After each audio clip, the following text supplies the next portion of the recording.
You're listening to Inside of You with Michael Rosenbaum. Thank you for listening. I hope you're enjoying your week. Thank you for spending time with us. What can I say? It means a lot to me. And if you're here for Ming-Na Wen, I hope you'll stick around. I hope you'll like the interview enough to say, hey, I'll give this guy a chance and listen to other episodes, because I think you'll learn something. I always learn something. My guests learn something. So I appreciate you guys listening. Make sure you subscribe and follow us on Instagram, Facebook, and Twitter. Ryan, tell them about where the handles are. Oh, they can find it at Inside of You Pod on Twitter, at Inside of You Podcast, Instagram, Facebook. That's exactly right. There. And if you want to join Patreon to help the podcast in other ways, people like to give, and I appreciate it. Go to patreon.com/inside of you. I'll send you a message after you join. There's a lot of tiers, a lot of great things to Patreon. It's become a big family. A lot of people have made friends on it. So many people have become friends. And anyway, that's a lot of fun. And I will be at the Motor City Con with Tom Welling. We're doing the Smallville Nights. So get your tickets. Go to Motor City Con. And that is October, like the weekend of the 15th, whatever that is. Cool. Yeah, so that'll be fun. It's always fun to do a convention with Tom and, you know, meet fans and all that stuff. Do Smallville Nights, act out scenes. Today's guest, Ming-Na Wen. I mean, you know her from The Mandalorian. She's Fennec Shand. I believe she's on the Boba Fett series that's coming out. She's so open and honest, and I really like how she opened up, and I wasn't sure she would. So thank you, Ming. You are amazing, and I love having you on the podcast. She talks about meeting Mr. Rogers when she was on Mr. Rogers' show and doing soap operas and Street Fighter and Mulan, and she's done just about everything you can imagine, and she's really fascinating, and I think you're going to enjoy this. So let's just dive into it. Let's get inside Ming-Na Wen. It's my point of view. You're listening to Inside of You with Michael Rosenbaum.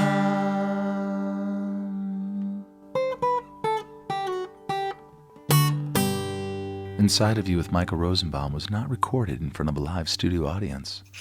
Ming-Na Wen now. Hello. Ming-Na Wen now. Haven't heard that one before. Damn. Ever. Ming-Na Wen never. What have you not heard? Give me three that you've heard. What, of Ming-Na Wen? Or just how people have effed your name up. Oh, Ming-Na? Like, really? Like, do you call Tina Tina? Do you call Donna Madonna Madonna? I mean, come on. It's so stupid. Ming-Na. What are the ones? Oh, Na Wen, of course, I get that. Oh, Ms. Na Wen. Oh, yeah, you don't like it. You don't like when people mess your name up. Well, I mean, you get used to it, you know. Yeah. Rosenbaum, come on. Huh? Rosenbaum, I heard so much shit when I was a kid. Rosenbaum, Raisin Bran, Rosenboom, Really? Rosie Palm. But see, like my name, it's spelled exactly the way it sounds. Yeah, Ming-Na Wen. Yeah, Rosenbaum. I mean, unless there's an accent over the A, people could say Ming-Na. I mean, the only name that shouldn't be pronounced correctly is your first name. Michael. Because it's not spelled in any way, shape, or form the way it sounds. That's if true. If you really look at it. It's like Michael in Spanish. In Spanish, I think it's Michael. Okay, people are probably tuning out now. Where are you, by the way? I am in the only room currently in my house that that's not been broken into. I'm in the middle of a massive remodel. Right. I mean, are you in New York? Oh, that. I mean, which room are you in? You get, like, literally. Everybody's Ming's in her back room. Oh, that's great. I meant where like in New York, right? No, I'm in LA. You're in Well, why don't you just come here? Because I don't have to travel. I was literally moving boxes and furniture and all sweaty like an hour ago. Oh, it's and so nice I just in person. jump into a shower, blow dry my hair, threw on a little lip gloss, and then meet you. See? Well, I couldn't do that if I traveled. Well, I've had the pleasure of meeting you many times. Yes. We met at the cons. We always have a laugh. You are really like, I don't want to say a dude, but you're like so cool. that Really? anybody can come up to you and you could just you throw whatever right back at them. You just got this quick energy about you. Well, okay. Is your husband kind of the straight one, and you're kind of like you're the? It depends on the situation. It really does, because he could do stand up, really, if he wanted to. Really? Why? Why do you think he's that funny? Oh yeah, he's very funny. That's one of my requirements, is you have to be funny. Well, how long have you known him? How long have you been married? We've been married, the 90, I have to count. Over 25, let's say. Because I love how you say, that's my requirement. Like you get married every 2 years. It's not a requirement. You've been together for 25 years. This is like, well, no, we've been together for 28, maybe. What year is it? Almost 30. Did he hit on you, or just 28? Did he hit on you, or did you hit on him? No, it was the strangest. We met in the strangest way. Literally, it was because of Joy Luck Club. They were doing a special screening of Joy Luck Club in LA, and I had just come out just to try out what LA was like, because I was a New Yorker. And I don't know why I didn't ask my agents at the time for car service to take me to the screening. Right. And back in those days, you don't have GPS, you don't have cell phones, you don't have, you remember the Thomas guides? Oh yes, I never could read those. Never could read them. Okay, so I didn't know where to go, really. And it's not like New York where you hail a cab and you just jump in and you go somewhere. There was no Uber, right, really, back in those days. So I called up the people that I knew. And one of them was my acting teacher from Carnegie Mellon. And he said, I can't take you. Let me find a nice Chinese boy to take you, is what he really said. It was like, well, he doesn't have to be Chinese. Like literally, he was setting me up. Wow. Well, he was my, what is it? What do they do? Tinder? What? I guess Tinder or Raya or Bumble or what's the other whatever. one? Yeah. So he was that for me. So you got hooked up, and like, how did he charm you? Well, when he was driving you around, right? Yeah. Well, he was driving me to a screening, and he thought I was like an extra, because like, why would somebody need a ride from a total stranger? Right. And so we get to the theater, and all my other girlfriends, the other actresses, from the movie, I hadn't seen them in a while. So we all wanted to have dinner because we had already seen the movie a couple of times. So I ushered him off with the publicist. I'm like, okay, go enjoy the movie. I'll see you after. And he was literally my ride. And you didn't think he was cute or anything? You weren't even thinking like that? I didn't find him that attractive. All my other girlfriends found him very attractive. Because for me, in my mind, I literally thought he was just a dude that was giving me a ride to the theater. Right. I was very New York. I was a total New Yorker, Mm-hmm. And then we got together and, ended up talking for like 3-4 hours. So you ended up marrying your driver, falling in love with your driver. Yeah. I met him, and he was a sweet guy, good-looking man. Thank you. And I met him at a convention. He went with you to a convention. Yeah. Does he enjoy the conventions, or does he choose to stay at home? No, I did not marry a geek, surprisingly. Right. I mean, so opposites attract, Opposites attract. Yeah, he's patient. But he doesn't really get into all this stuff. How do you feel? How do you feel about cons? How long have you been doing cons, and how do you feel about them? Well, who introduced me to cons is oh my gosh, I'm so tired and dehydrated that why am I blanking out on? Who introduced? I remember General Adama. Who? Who introduced you? Osmo. I mean, oh my God. Wait, say it again. That's hilarious. Wait. People like this shit. This is fun. Oh my my God. I am so having a senior moment. You're great. You look fantastic. You're doing great. This is you just being you, having fun. Edward James. Almost. He's going to kill me. No, he's not. He's not going to listen to this, first of all. I'm so funny. Well, anyways, Adama. I'm just going to say General Adama. Because obviously that's all I associate him with. With Battlestar, right? Battlestar. Right. That's who he played. We met at a con and he brought this up and, about, do you do cons? And I'm like, I don't want to do cons. It just feels weird, to like sign autographs and take pictures and have people pay for it. But then he's like, well, do you pay for a concert? And I'm like, yeah. He's like, well, no one's putting a gun to their heads. It's like for them, it makes their day. And for you, you get to connect with them in a different way. Yeah.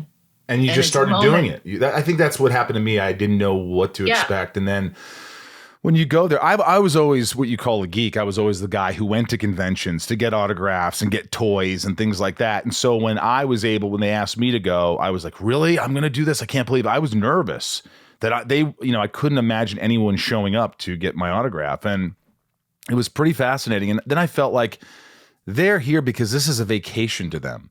They're taking the weekend off to see all the people that they enjoy, to buy, to cosplay. It's just like we did. It's just fun. It's so much fun. So I totally get it. And now you've been doing it for how many have you done? You've probably done 100.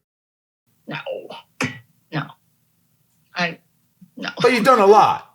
I've done a lot, but not 100. And do you like them? I love them.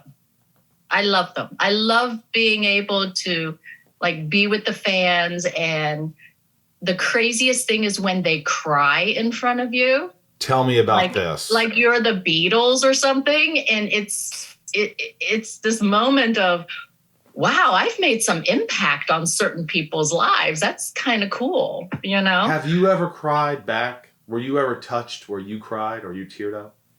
Yeah. Do you remember what it was?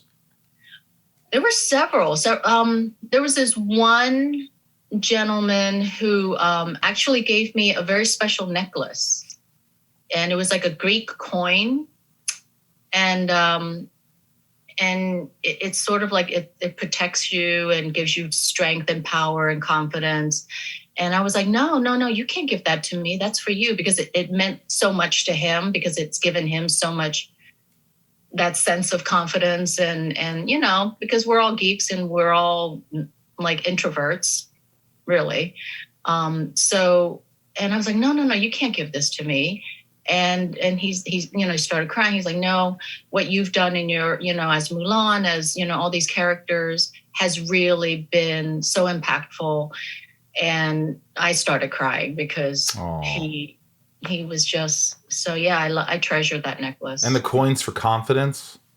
Yeah, it's like confidence and strength it gives you. Could I have the coin? Sure. I could use some of that. It doesn't mean anything to me now. It was just meaningful at the It moment. was a moment. It's past. This episode is sponsored by Blue Chew. Say it with us. Blue Chew. Blue Chew is bringing more confidence to the bedroom by offering chewable tablets that can help men get stronger and longer-lasting erections. That's right. I don't know who you are. I don't care who you are, but there's always an issue. There's always some issue arises, whether you've been with the same person too long, or you're getting older, or you lose it, man. Sometimes you just lose it, and what do you need? You need a Blue Chew. Let me tell you about Blue Chew, guys. Let me just tell you about it. It's a unique online service that delivers the same active ingredients as Viagra and Cialis, but in a chewable form and at a fraction of the cost. Blue Chew's tablets help men achieve harder, stronger erections to combat all forms of ED, that's erectile dysfunction. Yeah, I'm talking about it, and I'm confidently talking about it because we all experience it. It's all happened. Blue Chew is an online prescription service, so no visits to the doctor's office, no awkward conversations, and no waiting in line at the pharmacy, and it ships right to your door in a discreet package. The process is simple. Sign up at bluechew.com, BLUECHEW.com. Consult with one of their licensed medical providers, and once you're approved, you'll receive your prescription within days. And the best part, it's all done online. Blue Chew's licensed medical providers work with you to find the right ingredient and strength for your prescription. Don't like swallowing pills? No problems here. So, if you could benefit from extra confidence when it's time to perform, visit BlueChew.com. And here's a special deal for our listeners. Try Blue Chew free when you use our promo code INSIDE at checkout. Just pay $5 shipping. That's BlueChew.com, promo code INSIDE to receive your first month free. And we thank Blue Chew for sponsoring the podcast. Inside of You is brought to you by M1 Finance. Look up in the sky. It's the finance super app. Invest with powerful tools and unmatched automation. Borrow with some of the lowest rates or spend your hard-earned cash from their secure digital checking account. M1 Finance does it all. All with a few taps in their sleek modern app. It's no wonder Money, Investopedia, and Yahoo Finance are raving about this app, or that hundreds of thousands of investors have trusted over $5 billion in assets on the platform. They say you shouldn't always go with the flow, but this tidal wave of cash and savvy financiers might be onto something. Plus, get a $30 bonus to your M1 Invest account when you get approved and fund it with $1,000 within your first 14 days. Go to m1finance.com/insideofyou to get started. That's finance.com. m1finance.com/insideofyou. Investing involves risk, including the risk of loss. Borrowing on margin can add to these risks. Rates may vary. Terms and conditions apply. Inside of You is brought to you by HelloFresh. I use HelloFresh. I love HelloFresh. I love getting healthy meals sent to my house, and all the ingredients, Ryan, are there for me. I don't have to go to the grocery store and go, oh, what do I need? I need some paprika. Is that what it's called? Yeah, that's a thing. Yeah, I need this, or how much do I need? They give you the exact amounts. With HelloFresh, you get fresh, pre-measured ingredients, mouth-watering seasonal recipes delivered right to your door. Skip trips to the grocery store and count on HelloFresh to make home cooking easy, fun, and affordable. That's why it's America's #1 meal kit. HelloFresh offers 50 menu and market items to choose from every week, from vegetarian meals and calorie-smart choices to extra special gourmet options. There's something for everyone to enjoy, with recipes designed and tested by professional chefs and nutritional experts to ensure deliciousness and simplicity. Get better value. HelloFresh is over 30% cheaper than shopping at grocery stores, with pre-portioned ingredients that ensure you won't spend money on excess food that ends up going in the trash. And here's all you have to do. Go to HelloFresh.com/IOU14 and use code IOU14 for up to 14 free meals, including free shipping. That's HelloFresh.com/IOU14 and use the code IOU14 for up to 14 free meals, including free shipping. Now, look, you've done so much. I couldn't believe how much you've done. I mean, Mulan and Agents of the S.H.I.E.L.D. and Joy Luck Club and Street Fighter and Mandalorian and now the Book of Boba Fett and ER, and it goes on and on and on. And you don't look old enough to have done all this shit, first of all. But you're in the Marvel Universe, Star Wars, Stargate. I mean, you're kind of living the dream in a bit. I mean, you're living my dream.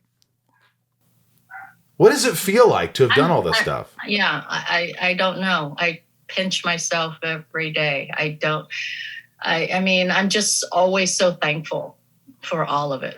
Is that how you go about it? It really shouldn't happen to, well, the double minority, right? Asian, woman, and now, ageism. I mean, it shouldn't be happening, really, to someone like me, who had to learn a second language, coming from a different country. Like, if it's any, if it means anything to anyone, because it means so much to me, but if it means anything to anyone that you can achieve and fulfill your dreams, it's that, just it's truly like the American dream story. It is the American dream story. It's just it's a great dream. I mean, it's a reality for you, and it's amazing, and you deserve it all. It's kind of crazy. I really, it's sort of like an out of body experience, and I can't explain it any other way. Like every time I look at pictures, you go to work as a professional, right? You go to work, it's your job. You've got to, I geek out for about 5-10 minutes when I'm on set because there's always these new toys, right. And these new images. And so I'm always like a kid in a candy store, just going crazy. And then I got to remind myself, oh, wait, well, Temuera, he'll remind me. But well, it's, what's amazing to me is that, I look at the story, and you were born is it Macau? Mm-hmm. In Macau. That's not too far from Hong Kong. And your parents divorced at a young age, and you moved to Hong Kong with your mom and your brother. Right. That's the beginning of the story. And already it sounds like, how did all this happen with your life? Right. You know what I mean? How was it? Was it tough as a kid growing up? Was your father present at all, or was it just mom and brother? He came to visit us. I keep hitting this pole. He came to visit with us every so often, but it's, I don't remember him very much. I did meet up with him again because when I was in my 30s, I felt like, you know what, I really should try to, because I kept his last name. I'm the only member in my family that kept Wen, which is my real father's last name. When my mother remarried to my stepfather, who I consider my true father, right, for some reason, they didn't bother to change my last name to his, which was Yi, Y-E-E. So I could have been Ming-Na Yi, right, or Ms. Na Yi. Good throwback. Good callback there. But I don't know. How like my mom just forgot. I really don't. Maybe it was expensive. Maybe to change a name was like too costly, and she's like, screw this.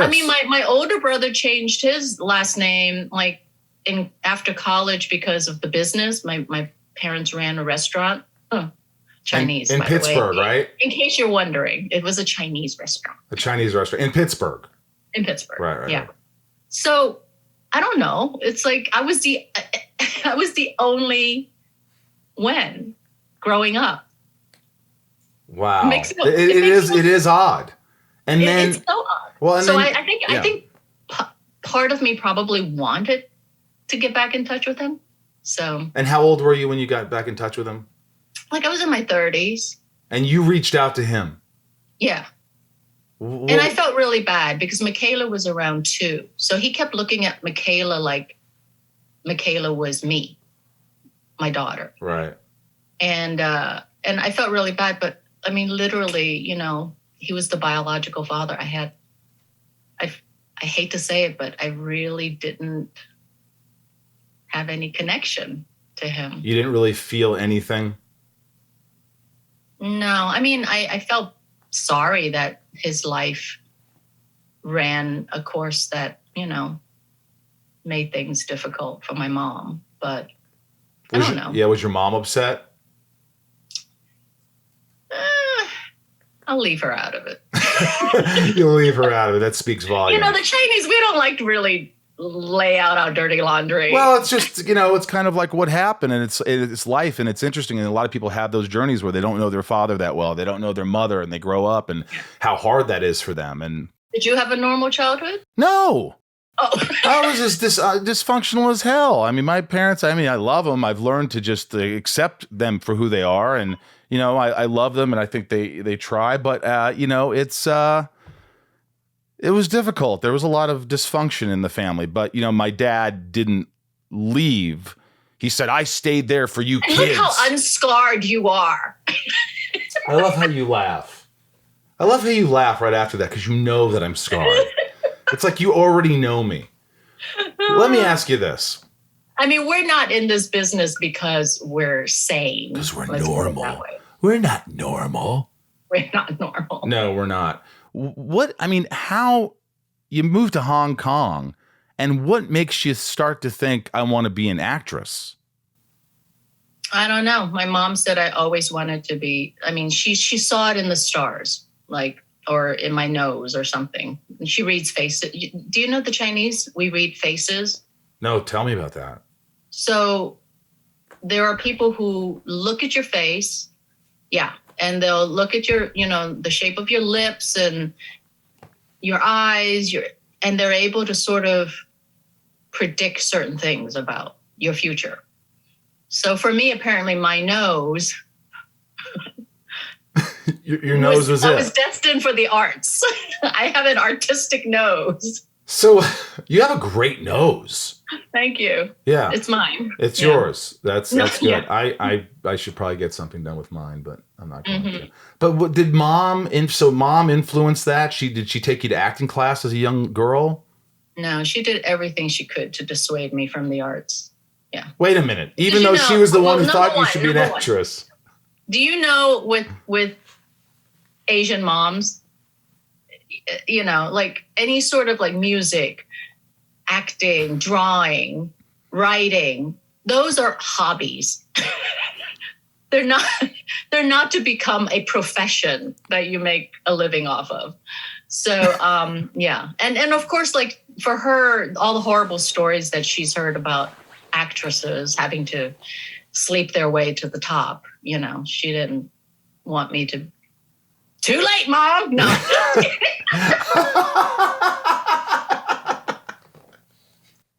I did it all. I did it, Mom. I'm on top of the world. Jeez. No, so she did everything to dissuade me. So what did you do? What was like the first thing you remember doing that you that you took an acting class, or what was it that got you going? An Easter play. An Easter play. And who did you play? Do you even remember? I think I was like Thumpy. Thumpy? Yes, a rabbit. Did you sing? No, I came on stage and tripped and fell, and everybody laughed. Were you supposed to trip and fall? No. But I still enjoyed the reaction, so much so that I was like, oh, this is what I want to do. So I want to make people laugh. So after the show, you tripped and fell, and then you said, Mom, I want to act more. And she's like, you tripped and fell. You were terrible. What was it that kept you going? And so that applause, that laughter got you to the next thing. So what was the first thing where it's like she started to allow you to you started doing this more and more? Because you moved soon after, right? You didn't live in Hong Kong that long. No. My mom met my stepfather, and then we moved to New York and then moved to Pittsburgh. So. And when you moved to Pittsburgh, that's when things started happening? I had a very heavy New York accent. No, you did not. Oh, yes, I did. Because I learned English in New York. Queens, of all places. You talked with because I was born on Long Island. If I'm drunk or angry enough, it sometimes comes out. Let me hear something. Like water. Go get me some water. Oh, my gosh. Yeah, I had a very heavy. How did you lose that? By going to Pittsburgh? Carnegie Mellon, my dear. Carnegie Mellon voice class. Yes, voice and speech class. You were in Mr. Rogers' Neighborhood. Yeah. I mean, do you remember it at all? Do you remember Fred Rogers? You know what's so sad is that I remember everything, and I'm the fact that we didn't have cell phones back then, and I didn't bring a camera. It just breaks my heart because it was incredible to be on that set. I don't know how to turn this thing off, so you're going to hear that every so often. Sorry. But how? There's probably a switch on the side of the phone. Is it a phone? No, it's the computer. Oh. So what was it like that you remember being on set of Mr. Rogers' Neighborhood? Well, first of all, Mr. Rogers. What'd I say? He's exactly the way you see him. I mean, just sweet, kind, quiet, soft-spoken. And I thought he was a little crazy at first because I would hear him behind the castle, King Friday's castle, like talking to himself. What was he saying? But I didn't realize he was just running the lines with his puppets. Oh, right. How old are you? I was in college. Wait a minute. You're on Mr. Rogers and you're in college? Yes. They needed some trumpeters. And so me and two of my classmates volunteered, and we got to do it. And wow, so you have a vivid memory. I was like, wow, I can't believe she remembers all this. She was a young kid. You were not a kid. I was I was 18 years old, and I thought Mr. Rogers was crazy. Like I'm like, he's talking to himself a lot back there. And did he really talk so slowly and sweetly and calmly? Yes. Yeah. It was incredible. Yeah, to be on that set. Yeah. And how many things had you done by 18 years old before you went to Carnegie Mellon? Were you already doing plays in high school? I already had my equity card. Really? Mm-hmm. And is mom still trying to dissuade you at this moment in time? No, she takes all the credit. Now she takes all the credit. I mean, back then when you were 18, is she like still trying to say? No, as soon as I got into Carnegie Mellon, and she knew that was because, it's Pittsburgh. It's one of Pittsburgh's most prestigious colleges. Big college. So when I got into Carnegie Mellon, then she realized well, first she was like, oh, American school is so easy. Because she didn't think that you could get a degree in acting. Like, I thought you were going to say because my daughter got in. No. Yeah, well, she got in for acting. So she thought that's the easiest thing. It's a lot of work. But it's like she cannot believe that this prestigious university gives out degrees for acting. So you started doing a lot of plays and she would come see you? Mom would come and support you? Yeah. And did she see the talent? Did she say, you're good? No. She never said, Ming, you're amazing. No. Really? Is that just is it the culture or is that just mom? It's mom. Yeah, it's mom. Has she always been? But now she says I've improved tremendously. Is that what she tells you? You've improved after all these years? Yeah. Like when Mulan and Joy Luck Club came out, then she was like overwhelmed, But before then, she was worried for me. Do you ever bring her on set? Yes. How does she like that? She tries to understand, she's very, but it's almost like an alien world to her, right. So I don't know. It's almost like, you've brought your friends or your relatives to the set. They're bored. After an hour, they're like, are you doing this scene again? Right? Oh my God. They're excited for like 10, 15 minutes and then they're excited about craft service. And then like they watch you for the first 2 takes. And they're like, great. And then by the 5th one, they're just like, oh, damn, I gotta go. Yeah, they're like, acting sucks. It's boring. Yeah, exactly. Really were there a lot of Asian Americans at Carnegie Mellon in the acting program? No, I was one of the first few ones, that actually got in and that actually graduated, I think, too. Did you get roles that weren't Asian that they were going to give you a chance at? Were you given that opportunity to do plays and roles that were written for white people or whatever? No, not really. In fact, I had to go in and I had a conversation with the guy that hooked me up with Eric, going back, Mel Shapiro. He was actually the head of the department. He wasn't just one of the teachers, but he was the head of the department at Carnegie Mellon. And I literally in my senior year, I was like, Mel, listen, my mom and dad's hard-earned money to pay for the tuition so that I could get a good education before I go out there. I need to have bigger parts, because I was always delegated to the smaller roles. Right. Maybe because I wasn't good enough, according to my mom. Or maybe you were talking like this still. You were talking like that. You had to lose it. I wasn't. But I was very bold now that I think about it. But I just felt like my parents' money deserves fuller education. Yeah. And so I told him that. And you know what his response was? What? He was like, well, it's going to be like that in the real world, Ming. Ugh. That I would be delegated to small parts. I was so pissed at that point. And that was the mentality then, and just until recently, right? I mean, that's... Yeah. So I turned it around. I said, well, then I need to get bigger parts in school so I could have a better chance. I need more experience in school right now than these other people that you think are going to breeze through and get the parts. And did you get that opportunity? I got bigger roles, but I don't think I ever got the lead in many things. What was the biggest thing you got after? It was like a Carnegie Mellon? 1-act play where I got to be a lead in a group of 1-acts. Oh, at Carnegie. Yeah, like it was a French farce or something But not a main stage. But not main stage. No. And that always pissed you off.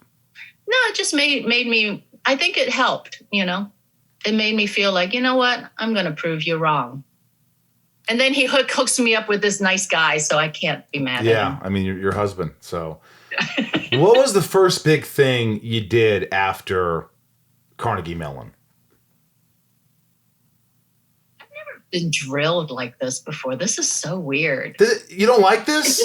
Is this what a podcast is? This is what the go back and forth and shoot the breeze. Like I'd ask you, like, where'd you go to school? Where'd you go to school? I went to Western Kentucky University. I got in with a 2.2 GPA. Impressive. Yeah, not impressive. 2.2 is almost half of 4.0. Almost. But this is what the podcast is. You talk about how someone got to where they are. How that happened and what they deal with and anxiety and life and what life throws at you. Like, this is really amazing to hear how much you had to fight at Carnegie Mellon. Yeah, this is what people want to hear. This is what the podcast is, man. It's facing adversity. And can I tell you, this is like one of the first, I don't think I've ever really done a long ass podcast. Really? Yeah. Do you hate it? Huh? Do you hate it? No. But I feel like this is like the Spanish Inquisition a little bit. No, it's just getting to know you. I'm just kidding. I know. But like, let me ask you this. What was the first big role you got after Carnegie Mellon? I went to New York and started doing off-Broadway theater. And I was like with the Manhattan Theater Club. I was with Playwrights Horizon. Circle in the Square. Yeah. Like I would just dilly-dally. But like my first big was As the World Turns. It was a soap opera. Now that's a hard thing to go into because that's a lot of lines, isn't it? It is. It really, it's like one of the actors called it meatball surgery from MASH. Because like literally just like, in, out, like you just. Was that nerve-wracking learning all those lines? I don't know. I mean, I think I was just having so much fun, it was like, and it was great because the one thing that Carnegie Mellon didn't teach me, and Carnegie Mellon taught me a lot. Right. I mean, I really owe a lot to that school. And all my classmates, we keep in touch with each other. We had a very special class. And so, I don't want to trash it too much because they'll probably hate me for it. But Carnegie gave you the confidence to do all this. Oh yeah. No. I mean, okay, here's the other thing. I have a daughter now that goes to college. Right. And I did not realize that the program that I was in at Carnegie Mellon actually is not the normal college experience because it was almost like a repertory company or, I mean, literally I would be going to class like 8:30, voice and speech class, 9:30 dance, 10:30. I mean, we had curriculum. They had a curriculum. We had a curriculum till 3 p.m. Then we had to rehearse. We had to do, and then we had to do crew, which is, a whole other evening. So like literally I was going to school 5 days a week and then weekends too, like constantly like 10, 12 hour days. And my daughter would be like, Oh yeah, so I have I made my schedule so I could have a 4-day weekend. And I have 2 classes on Tuesday. That's my long day. I'm like, what? Completely. What am I paying for? Yeah, what are you paying for? It's such a scam. Like, I feel like I really got my money's worth, even with the smaller parts, because we learned to dance. We learned to do like stage combat. We learned, so much. Right. So much. And I can't believe that that's not the normal college experience. Inside of You is brought to you by Geico. That's right, guys. Geico. Everybody knows Geico, our beloved Geico here on the podcast. Look, whether you rent your own home or you have your own home, you know it's easy, Ryan. Bundling policies with Geico. Look, guys, Geico makes it easy to bundle your homeowners or renters insurance along with your auto policy. It's all about convenience, guys. You already have so much to do around your house or your apartment or whatever. You just need to make things easier. Bundling policies, you pay everything in one bill. Go to geico.com. It's that easy. Get a quote. See how much you could save. It's Geico easy. Visit geico.com today. That's geico.com. Even a Rosenbaum can do it. Inside of You is brought to you by my good friends at BetterHelp. BetterHelp online therapy. This is working. I don't know how many people have come up to me, Ryan, at conventions saying, I tried BetterHelp. It's really saving my life. It's really helping me. One of those people is Ryan. It's helping me. It's a helpful service. And it's in the name, help. BetterHelp. BetterHelp. And did you get a new therapist? I did. Just recently. Right, because Ryan had a therapist, and so he wanted another therapist, and so that's what's happened. It's so easy. BetterHelp Online Therapy really has done a great job, and I really appreciate having them on the as a sponsor. They're just so fitting. That's what we do here. We talk about a lot of things: depression, anxiety. Look, whether you're struggling with grief, relationships, or stress, or you're having trouble sleeping or meeting goals, online therapy might be for you. BetterHelp is secure online therapy that offers video, phone, and even live chat sessions with a licensed professional therapist. BetterHelp will assess your needs and match you with your own accredited therapist. You can start communicating in under 48 hours. And you don't have to sit in an uncomfortable waiting room. Therapists have a broad range of expertise, which may not be available in your area. The service is available for clients worldwide. You can log into your account anytime and send a message to your therapist. You'll get timely and thoughtful responses, plus you can schedule weekly video or phone sessions. It's really amazing and easy. And BetterHelp is committed to facilitating great therapeutic matches, so they make it easy and free to change therapist if you need, like Ryan. It's also more affordable than traditional offline therapy, and financial aid is available. I'm telling you, offline therapy is so much more expensive. Coming from someone who has gone through a lot of therapy, I'm telling you, this is the way to go. It's easy. Visit betterhelp.com/inside and join the over 2 million people who have taken charge of their mental health with the help of an experienced professional. Inside of You is sponsored by BetterHelp, and our listeners get 10% off their first month of online therapy at betterhelp.com/inside. That's BetterHelp, BetterHelp.com/inside. BetterHelp online therapy. Try it, folks.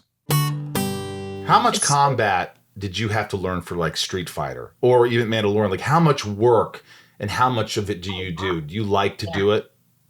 I love to do it. Well, Street Fighter was one of my first big action like experience. And I mean, we would train 2 hours in the morning, and then we would train 2 hours in the afternoon. And then, so we would do jogging and aerobics in the morning. And then in the afternoon, we did stretches or fight moves. And then in the evening, we just trained with weights and stuff. I mean, it was intense. Was it fun playing Chun-Li?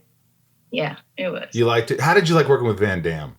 Because I hear so many things. In fact, I hear from every act. I mean, there's so many stories out there. Was it just, I mean, you don't have to elaborate, or you could elaborate if you want. Again, I don't think he's listening to this podcast, but was it interesting? Was it funny? Oh, yeah.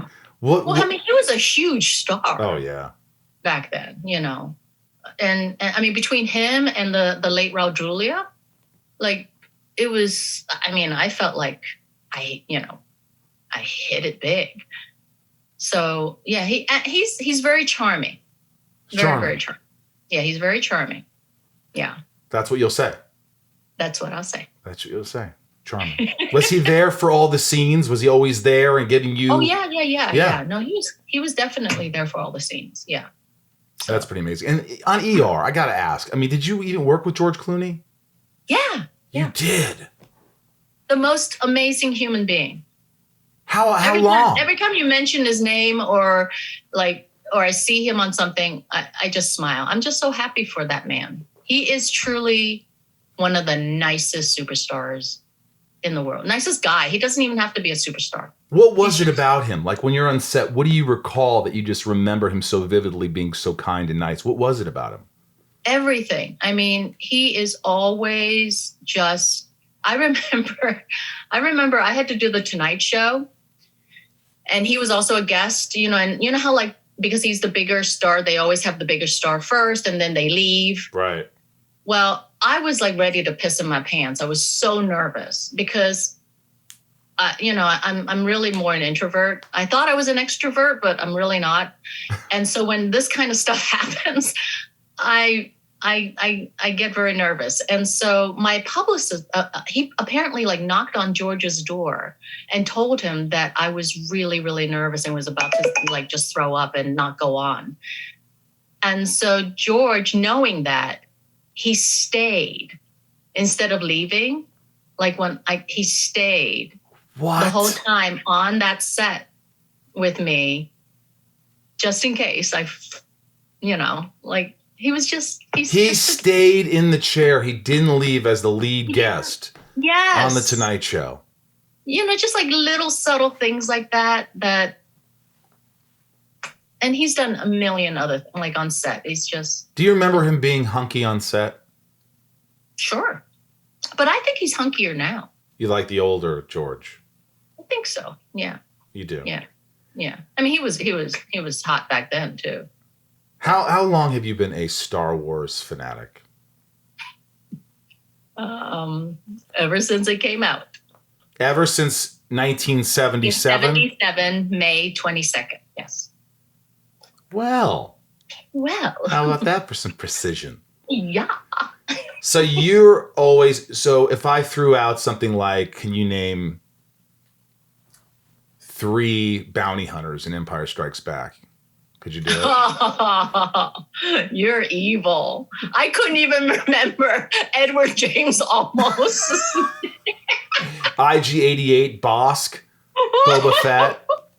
Yeah. But you've always been a huge fan. And like I saw all these clips of interviews back when where you were like, I just want to be in a Star Wars movie. Some interview or some I want to be in a Star Wars movie. It's something that's always been part of you since you were little. Yeah. Yeah. And always. The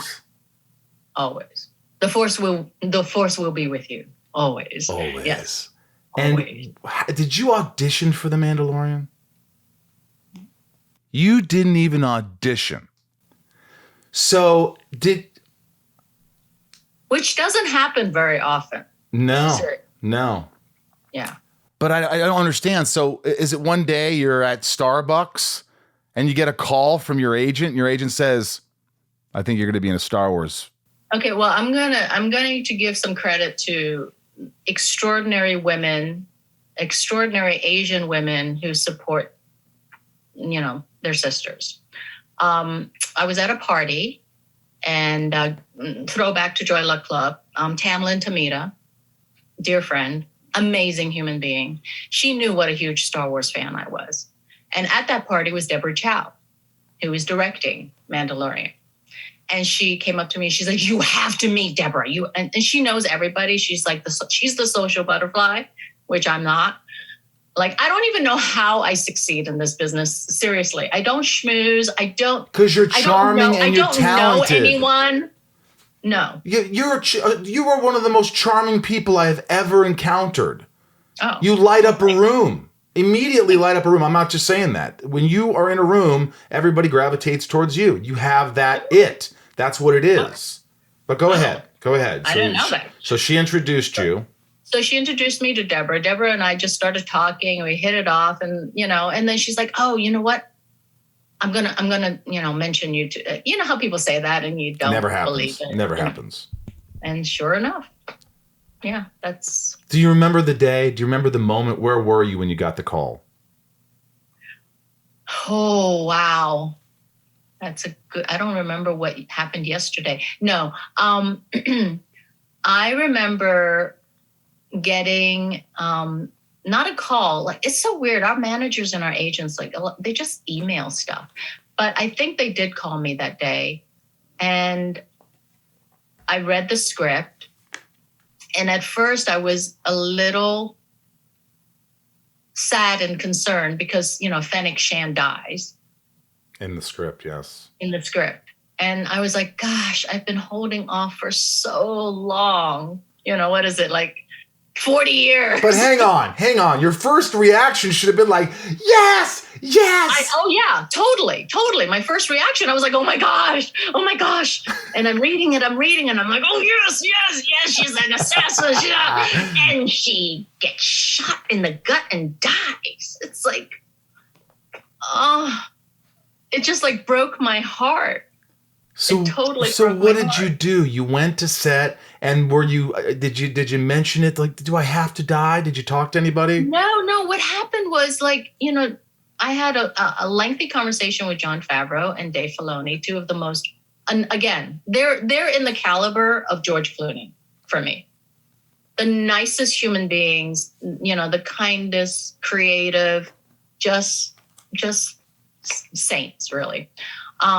So I had a long conversation with them and just loved the take that, they were going with it. And so I go on set. I'm like, you know what? This might be my only opportunity. I got to do it.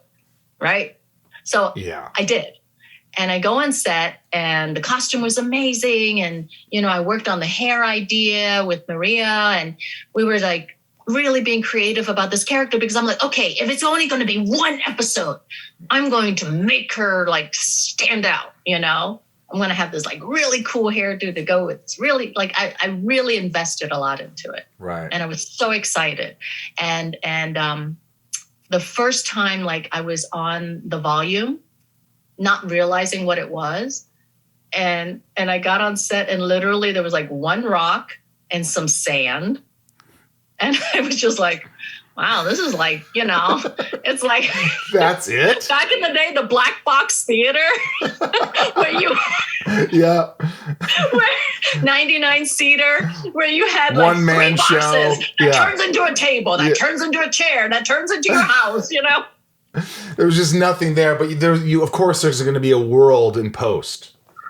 Well, I didn't know, I was just like, wow, okay, not very impressive. Did you say anything to anybody? Like, this really it? These are my inner nerd thoughts. And then they light it up, and it was it was Tatooine with the binary sunset. And I freaked. I mean, literally, I teared up. I teared up so much. I was so overwhelmed with emotions. And then I asked the first AD, Kim Richards, who was this incredible human being. I'm like, okay, I know we're not supposed to take pictures on set, but you have to take this picture of me looking at the binary sunset with my 1 foot up like Luke Skywalker. And they did. You have that picture. She did. She like quickly took a few pictures of me. Wow. And that was my I will forever have that moment. I was just like, I cannot believe.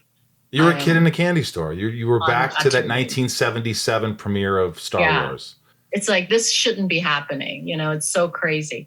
And so anyways, then Dave Filoni, who was directing this episode, Gunslinger, he saw somebody wearing yellow and black. And he was like, oh, those are the Penguins colors.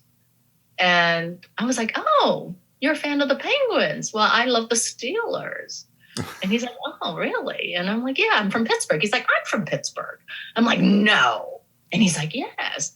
I'm like, where'd you go to college? And, he went to a different college. I was like, I went to Carnegie Mellon.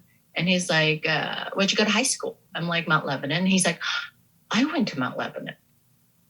And that was it. That was my golden ticket. That was your in for him to prevent death. Or try to, because it wasn't 100%, but boy, I was like, so maybe Fennec shouldn't die. You cannot kill an alum from Pittsburgh, from Mount Lebanon. Exactly, you're giving him the guilt trip. But at the end, the scene when you die, supposedly. It would be like you're wearing yellow and black. See? Yeah. Yeah. Yeah.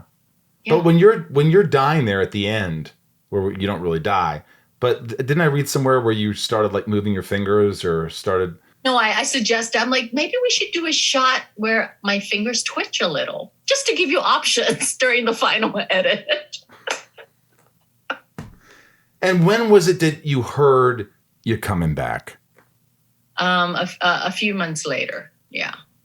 How enormous of a reaction did you get? I was like aghast. I mean, it was amazing. I mean, look what you were supposed to die in the one episode, and then you're in all these episodes, and now the Book of Boba Fett.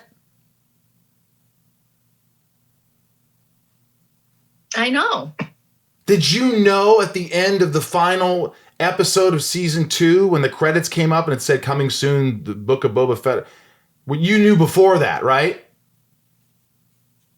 Mm-hmm. I'm not allowed to say certain things.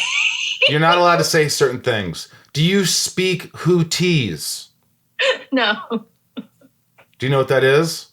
No. That's the language of the Hutts. So if you said yes, that would Hooties. Oh, okay. Hooties. But if you said yes, I perhaps... I've always pronounced that Hutties. Is it Hutties? I don't know. Maybe it is. But I was going to think that if you said yes, that means Hutts are on the show. Because that sounds like, hey, you want to go to Hooties? You want to go to Hey, let's hit Hooties. It's 2 a.m. Get some beer at Hooties. So you can't tell me anything about the Book of Boba Fett? Nothing. This water tastes good. You can't even tell me if you worked a lot. You can't tell me if you worked a little. You could only say there's the Book of Boba Fett. Mm-hmm. Was Mark Hamill in those scenes in the finale of season 2? Well, in a way, yes. In a way, I mean, was he on set? He was. Was that exciting for you? Had you met him before? You want to hear how I met Mark Hamill the first time I was out in Hollywood? Yeah. You know Roger Corman, right? Of course. Have you ever worked on a Roger Corman film? Nope. I didn't realize that's like a real initiation into Hollywood, is to work on a Roger Corman film. So I worked on a Roger Corman film. See, this is what I mean. I don't know how, because I don't know anything. I don't know people. I don't know histories. It's so funny. But okay, so Roger Corman film, and Mark was friends with Roger, and he came on set. And I got to meet him again, no camera. That was my first time meeting him. I was so excited. And then I met him another time at some either charity or some sort of dinner thing. Nicest guy ever. Oh my gosh. I love working with him. We worked yeah. on some animation together, and oh my gosh, the boy, right? Yeah, you do a lot of animation. Yeah, I haven't done a lot lately, but yeah, I used to do a lot of animation. You've done a lot of animation. Yeah. I mean, speaking of Bad Batch, right? You play Fennec Shand.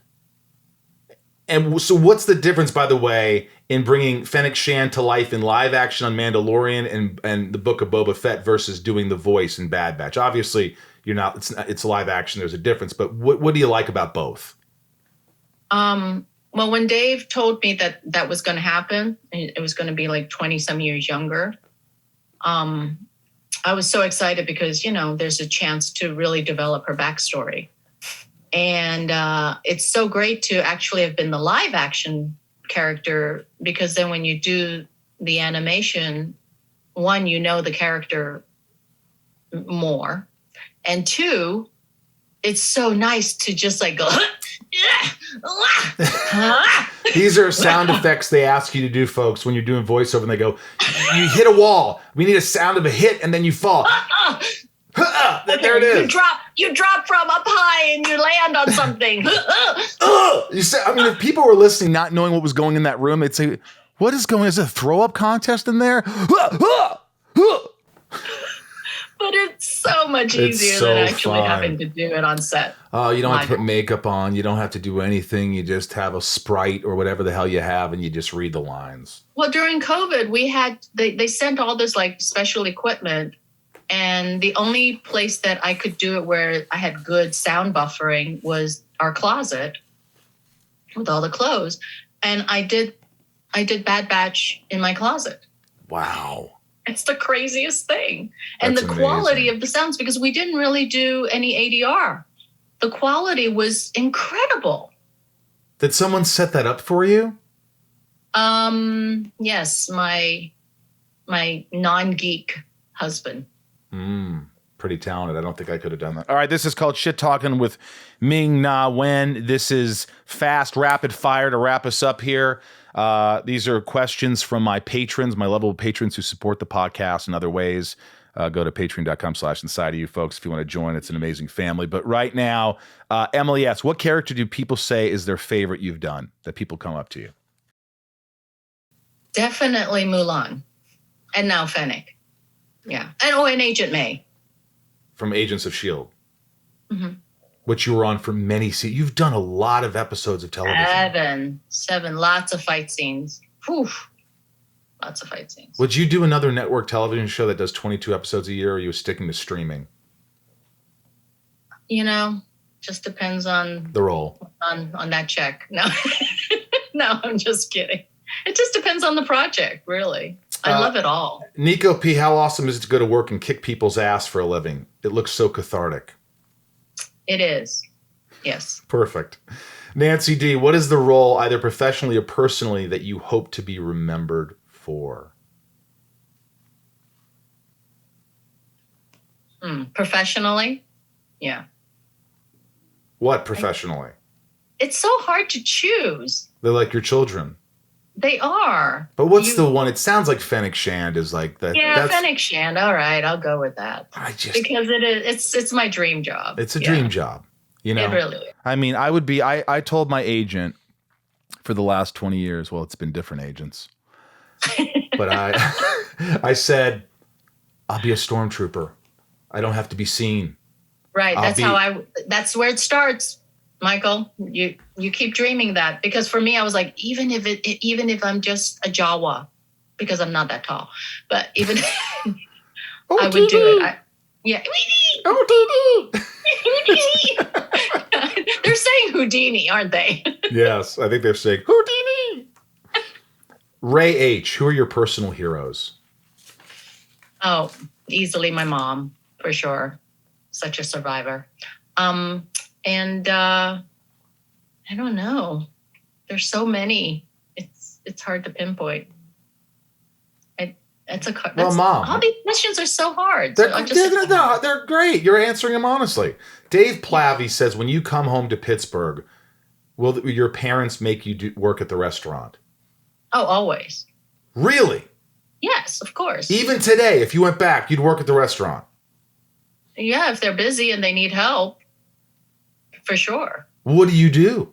What can you do? They have this shrine, a little bit of a like with pictures of me and stuff, and at the cash register. And when I used to come home, and if I come in during lunchtime and they're super busy at lunch, my mom would be. I mean, my mom doesn't work at the restaurant anymore, but she did back then, and she'd be like, "Mina, help, clean table." So I'd be like, wiping down the table, taking the dishes, going, yeah, there's a shrine. That's my shrine right up there. Oh, man. This has been fantastic. Do you ever get anxiety? You ever deal with anxiety or anything like that? Occasionally, yeah. And what do you do to help you with that? Sometimes tequila helps, but I shouldn't say that either. See what I mean? You're not an introvert. You're funny. I am. I don't think so. I think you're really funny. But you get anxiety, and you probably exercise a lot. Yeah. Like if I have to get on the red carpet, I have to pretend I'm Beyonce. Really? You gotta put this fake attitude I will go Beyonce, Beyonce, Beyonce. Like I will summon her energy into me before I go. Like I'm sweating already thinking about going on a red carpet. I cannot do it. I do. That's my mantra before I get on. Is your daughter proud of you? How many kids? Do you have 2? I have 2. Yeah. Are they pretty proud of mom? Yeah. They think it's cool what you do? Yes. Do they want any part of it? And I'm very proud I raised at least one nerd in my family. Who's the nerd? My son. He's a nerd? My daughter is not. Yeah, my daughter's not. She doesn't care about the Mandalorian. She doesn't care about this stuff. She likes it because now she's dating somewhat of a nerd. So, yeah. So she appreciates it. Well, listen. But she's not into it like my son is. Well, I hope you enjoy this because this has been, by the way, one of my favorites. This has been, Ryan, hasn't this been great? It's awesome. You have been awesome. I don't think you realize how great you have been. You're so fun and because you're easy to talk to, but I felt like it was a one-way conversation, and I feel really bad about that. No, that's what it is. It's me talking to you, and you could always ask me something, but it's really about. Yeah. It's not like about people don't want to listen to me. They listen to me when I ask you the question. Like, I want to listen to you. Well, where are you right now? I'm at my house. You have Indiana Jones. Is that your hero right there? No, I just like it. It's like, I just have an Indiana Jones and a lot of horror movie posters in my podcast room. So much fun, Michael. Thank you for asking me to do it. I'm so glad I finally got you to do it. And when it's done, will you help promote it a little on Twitter or whatever? No, not going to do that. No. I won't even remember. I'll be like, Michael who? You? Rosenbaum. She's got a good memory. You notice that? How she just threw back to like an hour ago? I like that. But she couldn't remember his last name. Now, who's Ryan? Ryan's my engineer, and he's over there rocking it and making notes and enjoying this interview. Is he paying you enough, Ryan, to suffer through these boring conversations about where an actor talks about herself all day long? Hands down, this has been one of the better ones. I will say that. This was a really good one. This was great. But not the best. So you're up there. You're going to like this one. There's still a lot of 2021 left. Yeah, there's still a lot of 2021. Listen, I don't want to take any more of your time. I love you. I think you're amazing. I'll see you at a con or somewhere. And thank you for doing this. A lot of people are going to be very happy. Okay, great. Well, Thank you so much for talking to me. All right. Bye. I was afraid that she wasn't going to open up so much. I've said this before with other guests, but she was. I thought she'd be. I think she was like, do people want to hear this? Do people want to? Is this? I've never really done one like this. Is this? We're talking serious stuff. Are we? And I like that about her, that she was just sort of like going, okay, if you think people. I'm telling you, I know you liked that episode. I certainly did. And I thank Ming-Na Wen for being so open and honest. And I see her at conventions, and she's always been great. And I'm glad I finally got her on the podcast. Did you enjoy it? She was fun. She was really fun. She was. Yeah, I thought it was a good one. Yeah, I did too. I think, she texted me after. Did I say, should I have not? No, you didn't say anything wrong. Until she texts me and say, you asshole, why did you air that? I don't think she would do that. But again, thank you for listening. If you really enjoyed the episode, I urge you to subscribe and write a review. And follow us on Twitter at Inside of You Pod, at Inside of You Podcast on Facebook and Instagram. And you could watch the show on YouTube. You could subscribe on Apple, Stitcher, and so many other ways, Spotify. So I really appreciate you guys subscribing and all that stuff. And if you want to join Patreon, Patreon, patreon.com/insideofyou. And for ways to help the podcast in other ways, your ways. People give back. And again, I say this all the time, but I couldn't do the podcast without Patreon. My patrons are phenomenal. They're a family, and I love them. It was great seeing them in West Virginia. I was in West Virginia, and I got together and had some, I got tequila shots for some of them, and it was a good time. Yes. Also, if you want any band merch from my band Sunspin, go to sunspin.com.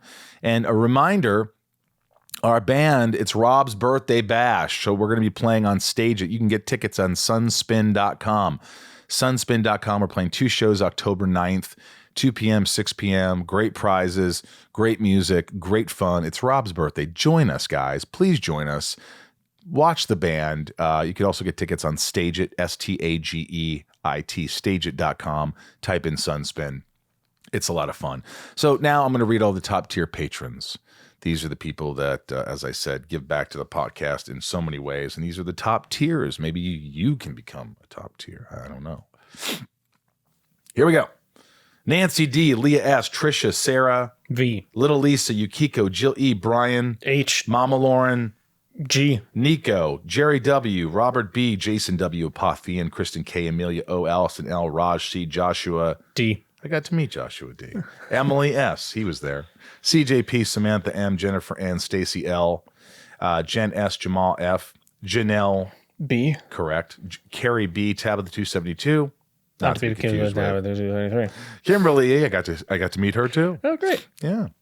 Kimberly E, Mike E, Eldon Supremo, 99 more, Amira, Santiago M, Sarah F, Chad W, Leanne P, Janine R, Maya P, Maddie S, Shannon D, Belinda N, Kevin V, James R, Chris H, David H, Dave H, Spider-Man, Chase, Sheila G, Brad D, Ray A, H, O, H, Tabitha T, Liliana A, Turd K. I don't think we've said Turd K. No, we would have remembered Turd K. Turd? Are you sure it's Turd? Did we say that wrong? Someone going to not be a top tier patron after this week? Is it a Norm Macdonald shout out? It could be. Michael Turd S. Ferguson. Is that what he says? Remember the Celebrity Jeopardy where he's Turd Ferguson? I don't remember. Michael S., Talia M., Betsy D. Hi, Betsy. Claire M., Laura L., Chat L., Rochelle, Nathan E., Marion, Meg K., Janelle P., Trav L., Dan L. N., Dan N., sorry, Lorraine G., Carrie H., Veronica K., Big Stevie, W. Kendall Jenner T., Angel M., Rhiannon C., Corey K., and the last list, Super Sam, Coleman G., Dev Nexon, Michelle A., Liz I., Jeremy C., Andy T., Cody R., Sebastian K., Gavinator, Ann H., David C., Elliot M., John B., Brandy D., Yavor, Camille S., Bono or Bano, hello, The C., Joey M., Willie F., Christina E., Adelaide N., Jeffrey M., Bridget A., Omar L. or I. I would be just a straight line. Mm-hmm. Omar I., Lena N., and Design OTG. Design OTG. Design OTG. Design on the go. Is that what that means? I don't know. That sounds pretty intelligent. Sounds right to me.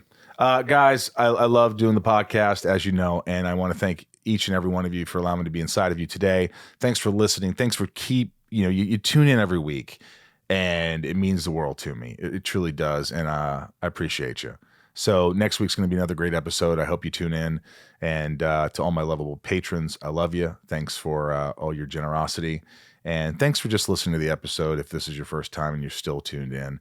From Michael Rosenbaum here in the Hollywood Hills of California. And Ryan Teo's over here in the Hollywood Hills, California as well. Let's give a little wave out there. Bye. We love you. Be good to yourselves. We'll talk soon. All right.